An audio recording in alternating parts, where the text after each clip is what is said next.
Assalamualaikum warahmatullahi wabarakatuh. Om Swastiastu, Namo Buddhaya, salam sejahtera untuk kita semua. Kita kembali lagi di mata kuliah Estetika Nusantara bersama saya, Andina Febrasari dari Prodi Keris.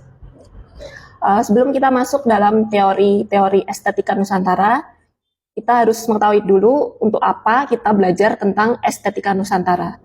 Nah, capaian dari pembelajaran ini yaitu mahasiswa dapat menjelaskan mengenai estetika Nusantara dalam kacamata sejarah budaya, kemudian sosiologi, antropologi, dan filsafat. Yang kedua, mahasiswa mampu menjelaskan mengenai paradigma kebudayaan yang meliputi budaya Barat, Timur, dan tentunya Nusantara kita sendiri yang berhubungan dengan perkembangan-perkembangan estetika seni. Nah, kita mulai masuk ke pengertian estetika. Untuk asal-usul kata estetika sendiri, itu secara etimologinya diturunkan dari kata Yunani yaitu aesthetikos, yang berarti mengamati dengan indera atau aisthenomai. Kemudian kata estetika ini sendiri juga terkait dengan aesthesis, yang berarti pengamatan. Kemudian kita berikutnya mempelajari tentang definisi-definisi estetika. Nah, untuk definisi estetika sendiri itu ada banyak sekali macam ya. Mungkin teman-teman bisa mendefinisikan sendiri menurut pemahaman teman-teman sendiri ya. Nah, di sini yang pertama, estetika itu merupakan ilmu pengetahuan, pengamatan atau indrawi gitu. Yang kedua, renungan filosofis tentang seni dan filsafat seni. Kemudian berikutnya ada pengetahuan tentang yang indah atau sense of beautiful. Kemudian yang keempat bisa didefinisikan sebagai pada dasarnya itu terkait dengan nilai-nilai moral, yakni keindahan dan nilai-nilai lainnya yang berkaitan dengan seni. Kemudian berikutnya juga ada tidak hanya membicarakan tentang karya-karya seni yang indah, tetapi juga membicarakan masalah cita rasa dan patokan-patokan apa saja yang membuat pertimbangan dan penilaian tentang nilai seni itu sendiri. Kemudian berikutnya juga telaah tentang aktivitas mencipta dan kesenimanan, tentang apresiasi, kritik seni, kemudian hubungan seni itu sendiri dengan kehidupan, dan tentang peran seni di dalam lingkungan sekitar kita. Kemudian estetika Nusantara itu juga ada dalam beberapa kajian multidisiplin. Nah, yang pertama bisa kita lihat dari kajian sejarah budaya. Sejarah budaya sendiri dalam bahasa Arab itu bisa diartikan tentang syaijaratun, yang berarti pohon. Kemudian secara spesifik ini berarti pohon keluarga dan atau silsilah keluarga. Secara teknik menurut Helius Samsudin mengatakan sejarah ini adalah kajian tentang kegiatan manusia pada masa lalu dan merupakan manifestasi pikiran, perasaan, dan perbuatan. Nah, estetika ini dalam sejarah budaya bisa kita lihat ya dari pernyataan tadi, ini sebagai manifestasi pikiran, kemudian perasaan, dan perbuatan. Lalu apa hubungannya antara estetika dengan sejarah?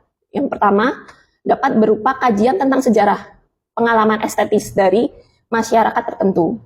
Dan yang kedua, bisa berbentuk sejarah seni dengan penekanan pada nilai estetisnya itu sendiri. Kemudian yang ketiga, pemaparan tentang sejarah atau periodisasi perkembangan pemikiran estetika. Kita bisa lihat di sejarah estetika pemikiran Barat maupun Timur. Nanti kita akan belajar tentang itu juga. Yang berikutnya, estetika hubungannya dengan sosiologi dan antropologi. Pada dasarnya sosiologi dan antropologi ini memiliki kesamaan, yaitu mempelajari tentang masyarakat. Perbedaannya apa? Perbedaannya kalau sosiologi itu memperhatikan tentang masyarakat modern, sedangkan antropologi itu meneliti masyarakat lebih ke masyarakat tradisional. Dan dalam bidang sosiologi dan antropologi, estetika dapat dipelajari dari cita rasa itu tadi, dan pengalaman estetis yang ada pada suatu masyarakat. Ini sama seperti hubungan estetika dengan sejarah budaya tadi. Lalu bagaimana cara mereka menghasilkan karya seni ini? Berupa seni rupa, musik, sastra tradisional maupun modern.